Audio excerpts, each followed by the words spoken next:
শয়তানের আগে তো কোনো শয়তানই ছিল না, তাহলে তাকে কে শয়তান বানালো? শয়তান তো আগে অতি সম্মানীয় আসনে উপবিষ্ট ছিলেন, শয়তান তো আগে সমস্ত পবিত্র ফেরেশতাদের ইমাম তথা সর্দার ছিলেন, তবে তাকে শয়তান বানাবার দায়িত্বটি কার? আমরা না হয় শয়তানের ধোকায় পড়ে শয়তানকে গালমন্দ করি, কিন্তু ফেরেশতাদের ইমাম কার ধোকায় পড়ে শয়তানে পরিণত হলো, সে কাকে গালমন্দ করবে? ভাই একটা প্রশ্ন আছে। কি প্রশ্ন? ভাই কি যে ভাই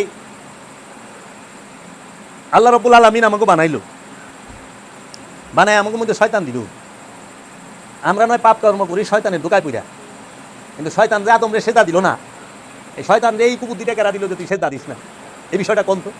আমি বললাম তাই নি ভাই, এটা আপনি কই ফেললেন? কোন কিতাবে লেখা? হ্যাঁ এটা কোনো না আছে। আর আমি অনেক চিন্তা ভাবনা করে জিনিসটা দেখছি। ওরে বাবা, হ্যাঁ অনেক চিন্তা ভাবনা। আরে এটা বাবা জাহাঙ্গীরের মারফতের গোপন কথা লেখা দিচ্ছে বাপ, এই বই পই রে। হ্যাঁ এটা কত বছর আগেকার কিতাব, আইয়ুব খান সরকারের আমলের কিতাব, বুঝছেন? এই কিতাবটা লইয়া মামলাও হয়েছে। এখানে বাবা জাহাঙ্গীর লেখা দিছে, আমি আপনাকে পৃষ্ঠা নাম্বার সহ বাবা জাহাঙ্গীরের মারফতের গোপন কথার ৭৪ পৃষ্ঠা, বাবা জাহাঙ্গীরের কিতাব লেখা ৭৪ পৃষ্ঠা। আমি একটু পইরা শোনাইতেছি। মানুষকে ধোকা দেয় কে? বাবা জাহাঙ্গীর প্রশ্ন করছে, মানুষকে ধোকা দেয় কে? মানুষকে পাপের রাস্তায় কে টেনে নিয়ে যায়? নাম তার শয়তান। এই এক শয়তানের বহুরূপী, এক শয়তানই বহুরূপ ধারণ করে মানুষকে ধোকা দেয়, কুমন্ত্রণা দিয়ে বিভিন্ন প্রলোভনের মাধ্যমে পাপের পথে নিয়ে যায়। এখন কেউ যদি প্রশ্ন করেই ফেলেন যে শয়তানের আগে তো কোনো শয়তানই ছিল না, তাহলে তাকে কে শয়তান বানালো? শয়তান তো আগে অতি সম্মানীয় আসনে উপবিষ্ট ছিলেন, শয়তান তো আগে সমস্ত পবিত্র ফেরেশতাদের ইমাম তথা সর্দার ছিলেন, তবে তাকে শয়তান বানাবার দায়িত্বটি কার? আমরা না হয় শয়তানের ধোকায় পড়ে শয়তানকে গালমন্দ করি, কিন্তু ফেরেশতাদের ইমাম কার ধোকায় পড়ে শয়তানে পরিণত হলো, সে কাকে গালমন্দ করবে? প্রশ্ন করছে শয়তান কারে গালমন্দ করবে? আমরা নয় শয়তানকে গালমন্দ করি। আল্লাহ হয়তো বলেন যে তার আদেশ বিহনে একটি গাছের পাতাও নড়বার শক্তি নেই। এই রকম প্রশ্নের উত্তর দিতে গেলে সব কিছু একেরই খেলা বলে ধারণা জন্মাতে চায়। তাহলে গালমন্দ করবোটা কাকে? তাই কারটা ভণ্ডামি করা হচ্ছে, কারটা ভণ্ডামি করা হচ্ছে আর কারটা খাঁটি হচ্ছে, এর জবাব সর্বশক্তিমান আল্লাহর হাতে ছেড়ে দিলেই কি ভালো মানায় না? তোমার ধর্ম তোমার কাছে, আমার ধর্ম আমার কাছে, এরকম উপদেশ কি আমাদের ধর্ম দর্শনে নেই? ধর্মে কোনো প্রকার বল প্রয়োগ নেই। ধর্মে কোনো প্রকার বল প্রয়োগ নেই বলে কি একটি পরিচিত বাক্য মনে পড়ে না?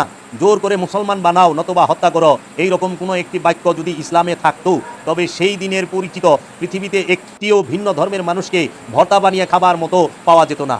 কিন্তু তা নয়, কারণ ইসলাম সাংঘাতিকভাবে পরধর্মের উপর সহনশীলতার ধর্ম। ইসলাম সাংঘাতিকভাবে অন্যের ধর্মের উপরে সহনশীল ধর্ম। তাই বলতে ইচ্ছে করছে যে পৃথিবীতে যদি কোনো বড় পাপ থাকে, সেই পাপটার নাম হলো আমি সব কিছু বুঝে গেছি, সব কিছু জেনে গেছি, তাই নয় কি? কালামদার বাবা জাহাঙ্গীরের মারিফতের গোপন কথা ৭৪ পৃষ্ঠা। ও বাবা ওখানে এই কি করে আমার গাইনের ডায়লগ মারে, আরও আছে, অনেক আছে। বাবা জাহাঙ্গীরের কিতাবগুলো পড়লে নিজের চেহারাটা, নিজের স্বভাবটা ধরা পড়া যায়। এর লেগে বাবা জাহাঙ্গীরের কিতাব ঢাইকা রাখে। বাবা সুরেশ্বরীর কিতাব পড়লেই, বাবা সুরেশ্বরীর বাণী পড়লেই নিজের চেহারা পরিচয়টা কি হয় দেখা যায়। এর লেগে এগুলারে ঢাইকা রাখি, গোপনেরও গোপন করে হালাইছে। কিন্তু বাবা জাহাঙ্গীর, বাবা সুরেশ্বরী কাউরে না কাউরে তো খারাপ করে রাখবো যেগুলা, কারণ সত্য জাগ্রত হবে। সত্যের কাউরে লাগে না, কিন্তু সবার সত্যরে লাগে। সত্য একা চলতে জানে, আর অন্য কেউ একা চলতে জানে না। তাই আমার দয়াল মুর্শিদ বাবা জাহাঙ্গীর কইছে যে সত্যের জন্য সব ছাড়ন যায়, কিন্তু সব কিছুর জন্য সত্যকে ছাড়া যায় না। সত্যকে আঁকড়ায় ধরতে হবে যদি মুক্তি পাইতে চাও। অনেক মানুষ সত্যকে চায় না, তো মানুষ অনুষ্ঠান লয়ে বেসা, কারণ সত্য খুঁজলে পরে অনেক কিছু হারাইতে হইব, থাকবো না। আর সত্য কইলে আপন সন্তান অনেক সময় শত্রু হয়ে যায়, আপন পিতামাতাও শত্রু হয়ে যায়। ইব্রাহিম নবীর কি হয়েছিল না? ঘরের মানুষ শত্রু হয় নাই? কোন নবী কি কেউ সম্পদ আত্মসাৎ করছে? না, নাউজুবিল্লাহ। তারা এত ভালো, তাদের অপরাধ কি? তাদের সমাজ তাদের দেখতে ভালো না? সমাজ তো তাদের প্রত্যেকটা নবীরে তাদের সমাজ বাইর করে দিছে। তারা তো কোনো প্রকার খারাপ কর্ম করে নাই, তারা একটা কর্ম করছে, সেটা সত্য বলছে, সত্যের প্রচার করছে। তাহলে সত্য কইবা কেউ দেখা পারবো না, সমাজ থেকে বাইর করে দিব। এমন এমন নবীর বেলায় তো মনে হয়েছে যে নবীরে মাইরি হালাইছে, খুবা একাইটা হালাইছে। কোরআন কিছু অনেক করছিল, তোমরা হত্যা করছো। আবার মুসা নবীর একের নীল পার করে দিয়েছে লুরাইয়া। ইব্রাহিম নবীর আগুনে ভালাই দিয়েছে, পুইরা মেরে হালাই দিল। অপরাধ কি? সত্য কইছে। সবচেয়ে বড় কি? সবচেয়ে বড় অপরাধ সমাজের কাছে সত্য বলা। সমাজের কাছে সবচেয়ে বড় অপরাধ কি? সত্য বলা। শক্তির পূজারীর কাছে সবচেয়ে বড় অপরাধ কি? সত্য বলা। ফেরাউনের সামনে সত্য কইলে ফেরাউন লড়াইতে লড়াইতে নীল নদ পার করে দিব। নমরুদের সামনে সত্য কইলে নমরুদ সে আগুনে পুইরা মারার চেষ্টা করব। আর যদি সুতর্কর কাছে সত্য কও, হাতে পায়ে প্যারাক গাইরা কুরুষে ঝুলাই দিব ঈশা নবীর মতো। আর যদি আবু জেহেল আবুল আহাবের সামনে সত্য কও, তাহলে দুই হাতে পাথর বেগবো। লুরাইতে লুরাইতে মদিনা থেকে মক্কা থেকে মদিনায় পাঠাই দিব। মুসানবীরে নীলনদ পার করছে, মহানবীরে তো মক্কা থেকে লুরাই মদিনায় খেলাই দিছে। তারপরেও মক্কা শরীফ কত ভালো। আল্লাহ রসুল্লে যারা খেদাই দিল, আল্লাহ রসুল্লে খেদাই দিল, এই আফসোস একবারও নাই।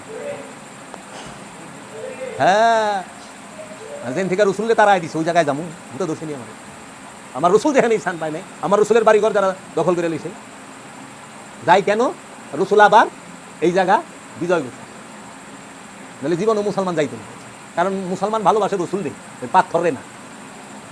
মুসলমান ইজ্জত করে, ইমানদারেরা ইজ্জত করে রসুল রে, মক্কা নগরী রে না, মক্কা শহরে না। নাকি মক্কা শহরে আপনারা ভালোবাসেন?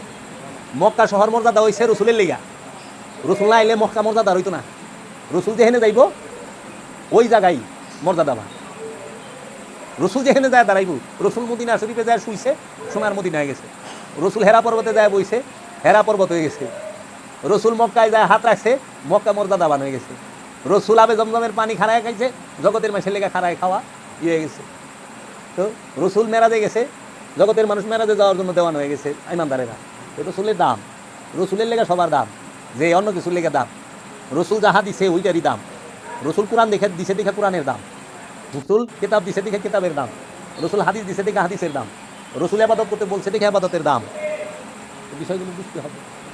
মানে মানুষ রসুল বাদ দিয়া হ্যাঁ আল্লাহ বাদা শুরু হয়ে গেছে। এর লেগে বাবা লালন সাহেজি কইছে না, মানুষ ত্যাগ খোদা বজ এই কুমন্ত্রণা কে দিয়ে আসে। সেজদা কইরো ওই জায়গায় মুকরুম করে নাই, ওই জায়গায় সেজদাটা তো ওই জায়গায় দিবা, শয়তানি যে জায়গায় সেজদা দেন। এই হলো ব্যাপার। তোমরা বাবা জাহাঙ্গীরের কিতাব পড়বা, বাবা সুরেশ্বরীর কিতাব পড়বা, বাবা জাহাঙ্গীরের শিক্ষা অনুযায়ী ধ্যান সাধনা মুরাকাবা করে দেখো। স্বভাবের পরিবর্তন অবশ্যই, মূল হইল স্বভাবের পরিবর্তন।